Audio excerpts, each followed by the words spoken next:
అమ్మా నువ్వు ఆ ఈశ్వరుడికి చెంగడి నీళ్ళు ఎంత సంతోషమో ఆ విధంగా సంతోషమైనటువంటి తల్లివి కాబట్టి నీకు ప్రతి ఒక్క ఇంటి నుంచి శాఖలు సమర్పించడం ఎంత గొప్ప విశేషం తల్లి. నిరాడంబరతకి ఇది నీ యొక్క గొప్పతనం తల్లి. నువ్వు కేవలం ఇంత తీయటి భోజనం పెట్టి ఒక చెంగుడు శాఖకు వస్తే ఆనందించి రోగాలని వ్యాధులని అన్నిటినీ కాపాడుతావు కాబట్టే నీకు సేవ చేసుకుంటున్నాను తల్లి. నీ పూజలన్నీ తప్పకుండా చేయిస్తాం. అదేవిధంగా ఈ అకాల మరణాలని ఆపడానికి ఏదన్నా ఆనందమైనటువంటి విషయం తెక్కు తల్లి.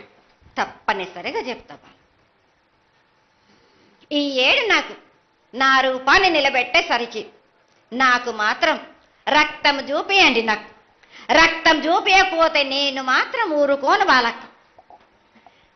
కొల్లారి కాదు, గ్రామం మొత్తం సంచారం చేస్తాను. అయ్యో అంతటి ఉగ్రసుఖం వద్దు తల్లి. చెయ్యడానికి చేయించడానికి పెద్దలందరూ నిన్న కూడా ఒక చిన్న చర్చ జరిగింది. అయినంత తొందరలో నీకు అది ఎవరాపినా గాని నేను మాత్రం ఆగను బాలక. ఇది వరకు నేను సంతోషంగా ఆనందంగా అందుకుంటు. ప్రాణానికి మాత్రం నష్టం జరిపించను గాని రక్తం మాత్రం తప్పనిసరిగా చూపిస్తాను. నేను మహామారిగా నువ్వు నీ యొక్క తాండవం చూపించొద్దు, ఆశీర్వదించు.